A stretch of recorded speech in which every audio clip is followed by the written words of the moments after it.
Black dudes don't age, or black women. They live forever. Well, they probably are. They're all immortal. It's alive!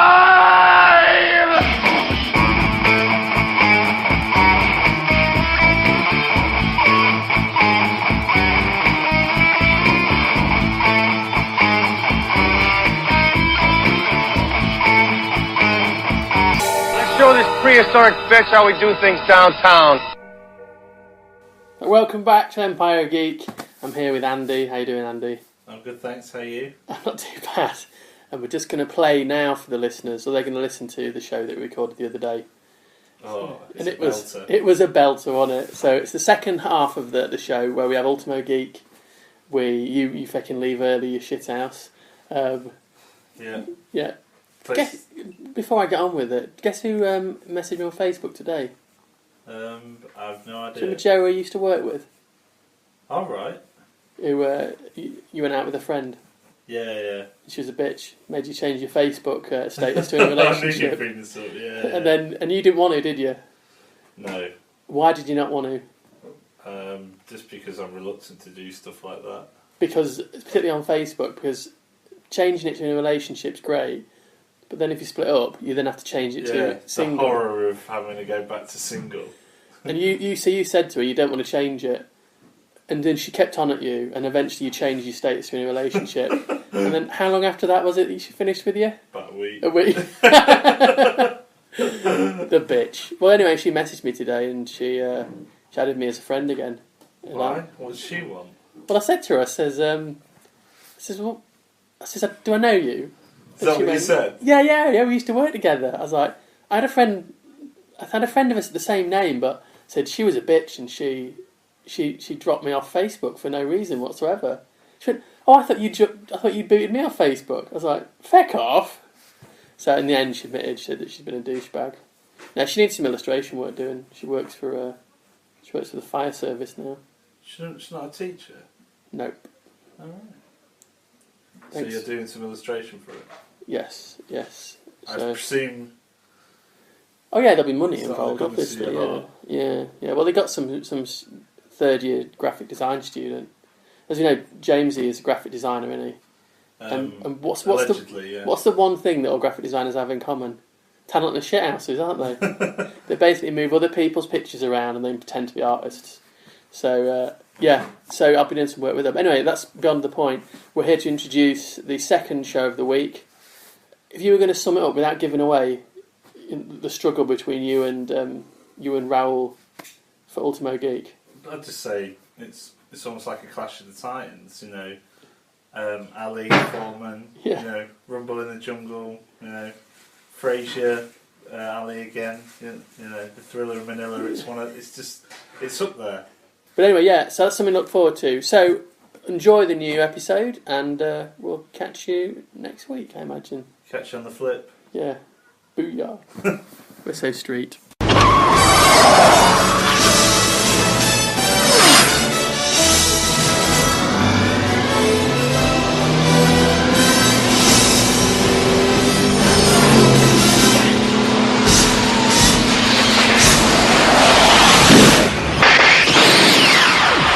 Now, so far, listeners, if you've been keeping score, Andy's still in the lead. How? Raoul is in third place. You are one behind, being equal with Florin, who's in second, and then old Paul is behind you by so he's in fourth place. So Ultimo Geek this week is all about fantasy films, because obviously Hawk Slayer. Do you genuinely think you've got a good chance, Andy? No, I think you got a better chance than me. I'm not. I'm like I say. I'm quite the normal guy, whereas Rob is the ultimate geek. I'm not when it comes to fantasy films, though. So this is all about fantasy films. 10 questions. Play along at home. Question number 1: in the movie The Lord of the Rings, which I've copied on there twice, The Fellowship of the Ring, Frodo Baggins is played by which actor? Is it 1. Ian Holm, 2. Sam Neill, 3. Elijah Wood, or 4. Viggo Mortensen? And you've all gone for 3, 1 point apiece. How many wizards, or Istari, did Tolkien say were sent to Middle-earth? And to give you a clue, Gandalf is 1. So, how many wizards were sent to Middle Earth in the Lord of the Rings? Was it 1, 2, 2, 3? It makes it hard to say these ones. Was it 4? Sorry if I've messed it up already. Was it 1, 2, 2, 3, 3, 4 wizards, or 4, 5 wizards? So 1, 2 wizards, 2, 3 wizards, 3, 4 wizards, or 4, 5 wizards. So you got your answer. What are you going with? And you're all wrong. It was 5 wizards. I said 5 to start off with, and I changed my mind. Because it was the rings, you wasn't had it? 2 blue wizards. You had Radagast. You Yeah. had Gandalf and Saruman. So you're still all on 1 point. In the fantasy film Willow, who played Mad Martigan? Was it 1, Cary Elwes, 2, Rutger Hauer, 3, Val Kilmer, or 4, Harrison Ford? Who are you going with? Have you seen Willow? No. Oh. I don't have You're a good. So, disadvantage. Cary Elwes, 2, Rutger Hauer, 3, Val Kilmer, or 4, Harrison Ford? What are you going with? And, unbelievably, Andy is correct with Val Kilmer. It's 2 points to 1. Have you seen it? Not for years. Oh, he has seen it. Rutger Hauer wasn't it though, wasn't he? No. Of course it's Val Kilmer. Which of these songs has a connection with Jareth the Goblin King? Is it 1, Ring of Fire, 2, Smack My Bitch Up, 3, Man in the Mirror, or 4, I'm Afraid of Americans? One of these songs has something to do with Jareth the Goblin King from the film Labyrinth, just to give you a clue. So I've got your answer. And you are all wrong. You went with Smack My Bitch Up, Raoul. Well, it was either that or Man in the Mirror. It's I'm Afraid of Americans. David Bowie played Jareth the Goblin King in Labyrinth. Of course, yeah. Oh, of course. And he's afraid of Americans. He is afraid of Americans. It's a song he did. He isn't actually afraid. Yeah, I know, it's a song, yeah. You remind me of the Babe. The Babe with power. Yeah. What power did the Babe have? Was it 1, voodoo, 2, necromancy, 3, the ability to control goblins, or 4, rectal sculpting skills? The ability to basically shit sculptures. So, got your answer. What are you going with? And it's all level. It was voodoo. Hoodoo. You remind me of the Babe. Yeah. Oh, who So- do you voodoo, bitch? Yes. It's a Dead Island reference. Drinking Felix Felicis will do what to you? Will it 1, give the ability to breathe underwater, 2, let you see in the dark, 3, make you lucky, or 4, let you transform into another person? This is from Harry Potter. Oh, fuck, I don't know anything. I've got your answer, Raoul. What are you going with? That. And Raoul's in the lead now. It's makes you... Oh no, what did you put as your answer? What did you put? God damn it. Andy's got 1 more point. It's make you lucky. Sorry, I've got that one myself. You've got 4 hands up. You've got 4 fingers up. So you move into the lead 3 points to 1. How? For God's sakes. I did 3 to stop. Who's winning? You are. Right. What is Hawk the Slayer's magical sword called? Now you all should know this because I made you watch a trailer and named it. Is it 1, the Eagle Blade, 2, the Riven Sword, 3, the Mind Sword, or 4, the Vorpal Sword? And the answer is you're all wrong. It's the Mind Sword. Oh. I thought it was a Mind Sword. Why did you go with that? Because I doubted myself. So with 3 to 1 points at the moment, we've got Andy in the lead. Ow. Who did King Arthur ask to throw Excalibur back into the lake in Arthurian myth? Now this is a Welsh myth, and you're the only Welshman here. Oh, So him now. was it 1, Gawain, 2, Percival, 3, Merlin, or 4, Bedivere?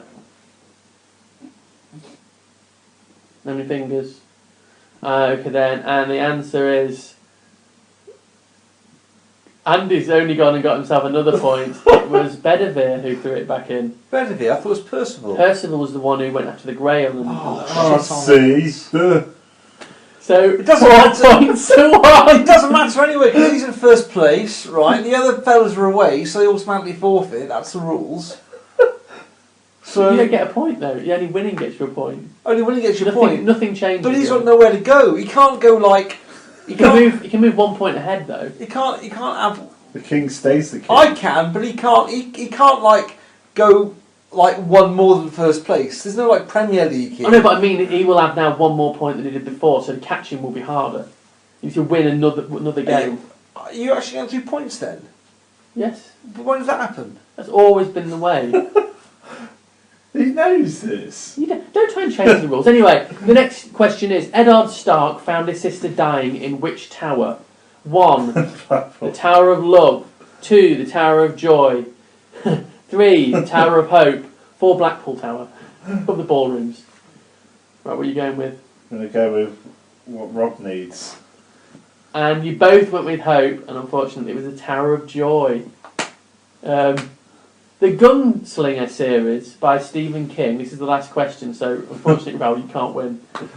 Should we make this a double or quits one? If you get this right and Andy doesn't, you win. How's that fair? Why would I? Hang on! You did this weeks ago. Why would I play that? Weeks ago. Weeks ago. Should we give you the chance? Yeah. So if Andy doesn't get it right, and you do, you win. Yeah. If Andy, we played it when it was just the two of you, so we'll give it. This is equal in the balance. This is fair, then, isn't it? Yeah. If you both get it wrong, Andy still wins. I've won this. I've won it. So the Gunslinger series by Stephen King was inspired by what Robert Browning poem? If you get it right, he can't beat you. Was it 1, Mr. Sludge the Medium? 2, Childe Roland to the Dark Tower Came? 3, The Ring and the Book? Or 4, Paracelsus? So, can I just say that if you get this wrong, Raoul wins. How is that fair? So choose one. How is that fair when I won the quiz? Hang on, the same rules happened to me like weeks ago, like months ago. I've got your answer. Unfortunately, you both chose the right answer to Childe Roland to the Dark Tower Came, so Andy wins. Hang on, if we both chose the right answer, I've got to at least go Baforian, surely. No. How am I nailing this tonight? How? Who'd have thought that fantasy questions were your area of expertise? You're just lucky. You're like Domino. You just like fluke your way through the whole thing. Life. What creates pizzas? Us Domino's. Yeah, what a. But talking of Domino, the fan film of the week was by Superpower Beatdown, which is by Bat in the Sun. If you go and look on YouTube for it, it was directed by Aaron Schonker. I think that's how you pronounce his name. And it was Joker and Harlequin versus Deadpool and Domino. Now these guys do loads of these films, and they're pretty good. This was the first one that featured fit women in it as well. So fit women. Featured women in it. So what did you make of it then, Raoul? Did you enjoy it? I did. I mean, I've never really been a fan of Deadpool, really. So he's in at the moment. He's red hot. The whole tongue-in-cheek, like breaking the fourth wall and whatnot. They obviously did that in in this film, and I think that's coloured your opinion. Actually, I should have really shown you, like they did Darth Vader versus Batman, which was far more kind of serious. You'd probably enjoyed that more. But I mean, the Joker is this. I think the Joker was too. He was manic and he was crazy, but he was too. He wasn't evil enough. I don't think. The guy who played the Joker was actually the director of it as well. Oh right, right, yeah. His voice was so like Mark Hamill. It was amazing. So it was enjoyable, but I think it's slightly coloured by the fact that I'm not really a massive Deadpool fan. So I can see that when you're watching it. I thought I wish I'd shown him a different one. What did you think to it, Andy? Champ? Yeah, I thought it was good. Yeah, those girls were quite hot. The production values are really good. They do some good ones where they had Scorpion from Mortal Kombat versus the White Ranger from Power Rangers, and they actually got the guy who played the White Ranger to be in it, so it was pretty cool. But Bat in the Sun are brilliant. I'm sure anyone who listens to this has probably already seen their stuff. If you haven't, go and look it up. They've got a website, superpowerbeatdown.com. Go and look at that, and you can vote on their upcoming fights that they're going to have between heroes, and you can watch the past stuff. But it's good production values. I think the guy who played the Joker, Aaron Schonker, did a really good job on it. But in the other films as well, they've got the suits are spot on, the special effects are really cool. they actually see Batman fly the Batwing into the Death Star. And you see him fighting with lightsabers in one of them. Cool. They had Batman versus Wolverine in looked like a rainforest they were fighting in. They did Wolverine versus the Predator. All pretty cool. I'm guessing that the dog's farted since you've just sucked your head into your body. That brings us on to Comic of the Week. Oh, that's disgusting. That burns my nose. You can taste it, can't you? Oh, that's lethal. My eyes.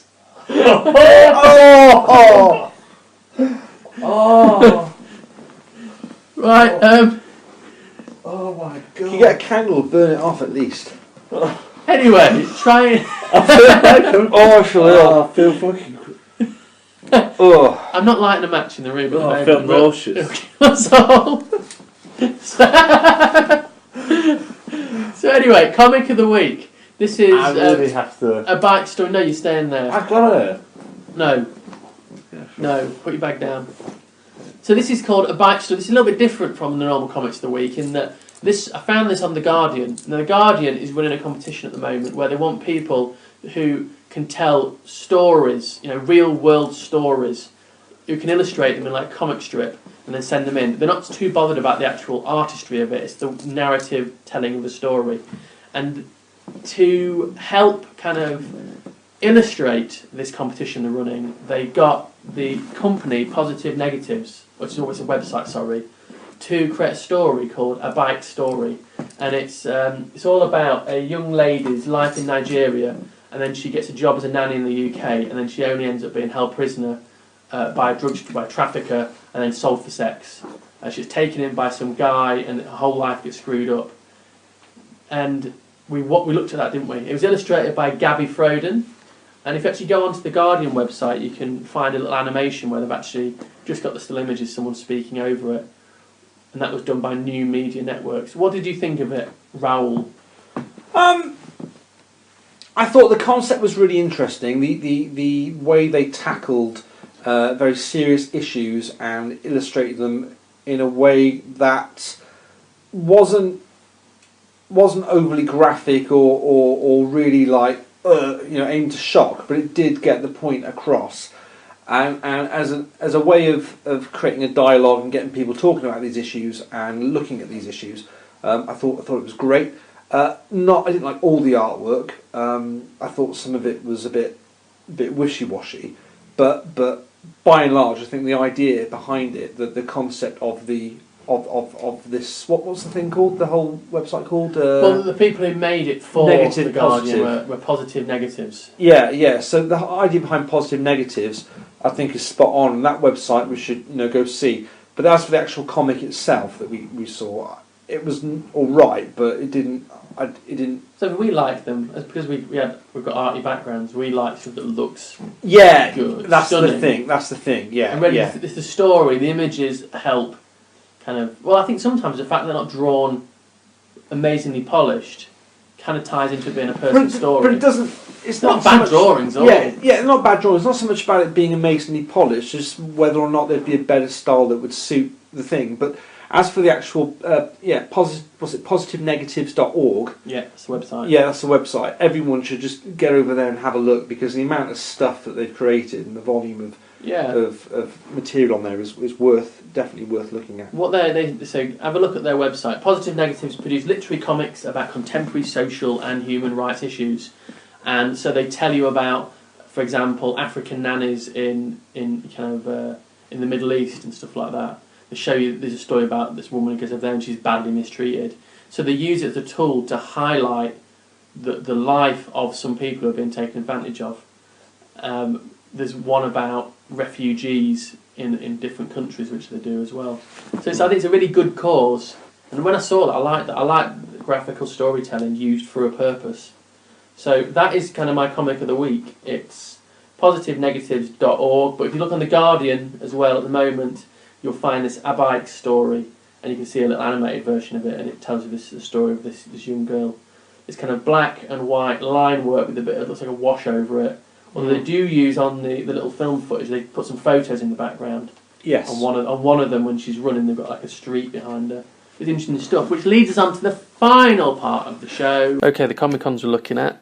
are on the beginning of August. The first one of them is the 1st of August, and it's Preston Comic Con, and it's going to be held at the Preston Guildhall.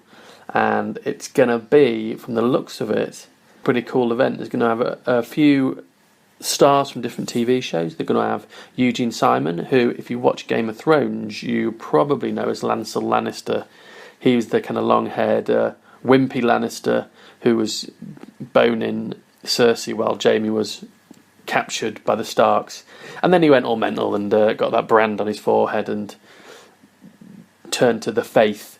Dave Prowse will also be there, the chap who did the voice of Johnny Bravo, as well as a bunch of other people. Mark Silk will be there. And you're also going to have Ian McKilney, who played my favourite character on Game of Thrones, Barristan Selmy, who, a bit of a spoiler here, unfortunately died in the last one.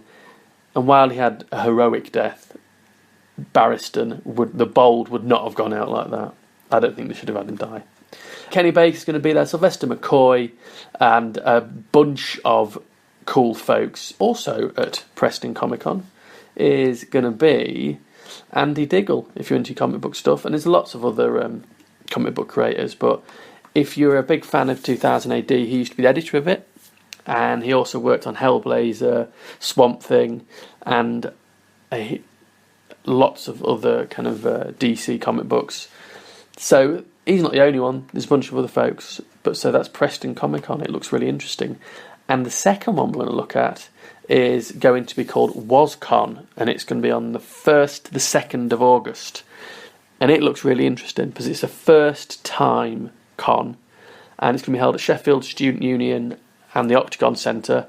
And what it's going to be is, it's going to be, apparently, according to their blurb, it's a new breed of Comic-Con in the UK that's going to unite fans and have the very best creators and enthusiasts. Now, if you go on to YouTube, there's a video from one of the guys who runs it. Now, the website for WasCon is, if you want to go onto that one, is WasCon, all one word, WOSCON.com. So wascon.com, and it looks really interesting. It's some of the stuff that's going on there is they're going to have this big interactive zone, and they're going to have this thing called Escape Exit, which is the Walking Dead experience, which is basically, it says you're locked in a room for 60 minutes and there's a zombie outbreak, and you've got to try and use clues to get out of the room and win the puzzle. So that could be really interesting. Or it could just be that you pay a bit of money and they lock you in a room and make zombie noises outside. I don't know, but I imagine it'll be pretty cool. And there's also and you can book time slots for that. That's not the only Walking Dead thing there. There's a thing, well, this is similar to it, called Zombie Uprising, and this is going to be held at the Students' Union. And from the description, all you have is a airsoft gun for protection, and you've got to battle flesh-eating zombies. So this sounds like some kind of airsoft zombie type thing in and around the Union. That sounds amazing. The fact you can walk around shooting things. Now, if one of the things I know Raoul would say about this would be that, can I like make my own weapons, pick up a spade and hit them with it? Of course you can't do, but I think this is really the closest you'll get to a zombie apocalypse without actually the one happening. There's going to be a UK first, the Gorilla Guy, which is an animatronic suit of a gorilla, which looks pretty wicked. And there's going to be a ton of kind of other interesting things. There's going to be some virtual reality and altered reality stuff where you can go along and you can use it to try out these experimental virtual reality type games and systems. And another thing which I've seen at a few cons that I've read about is these 3D scanning and printing, where you can go along and you can have yourself scanned and then you can print off a miniature exact replica of yourself, which I think sounds amazing. I was talking about this the other day. So there's going to be that, and that's not all, but that's some of the stuff. They're going to have some special guests there. They're having Barristan Selmy is going to be there. Dave Prowse also there. Pixie Lynott, the bendy contortionist lady who was in seasons 3 and 4 of Game of Thrones. Pam Rose from Star Wars A New Hope, and Wendy Lauder, who was in Superman, and she she played a kind of strange lady in that. She's been in some of the James Bond films. Always plays a bit of a nutty lady. And that's some of the people who are going to be there. It sounds really interesting. It seems that they've got big ideas for WozCon. So, and it's just up the road from where Empire of Geeks recorded. So that's 1st to the 2nd of August. That's WozCon. So to get to that one again, I'll give you the email address. It's wozcon.com. And I didn't give you the email address for the Preston one, did I? If you want the Preston Comic Con, it's www.prestoncomiccon.co.uk. So 2 interesting looking cons that you could go to, and they're all on the 1st, if it's Preston, the 1st of August, and the 1st and the 2nd, if it's WozCon. So why not go to Preston on the Saturday, and then on the Sunday go to WozCon, if you wanted to do them both. But yeah, I quite fancy going to WozCon. But yeah, so that is our conventions of the week. Anyway, I think we'd better say goodbye now. We are waffling. So it's goodbye. Well, Andy's already said goodbye. Goodbye from me, Steve. Goodbye from you, Raoul, I assume. Yeah, goodbye.